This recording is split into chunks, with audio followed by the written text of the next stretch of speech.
Nakakalimutan nyo yung ano nyo boundaries nyo Kakalimutan nyo yung boundaries nyo.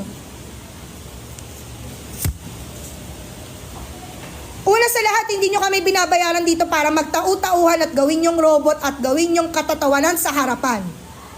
Pangalawa, hindi ako nag-board exam para lang hindi irespeto ng mga katulad nyong wala pa namang nararating sa buhay. Ang kakapal ng mga mukha nyo.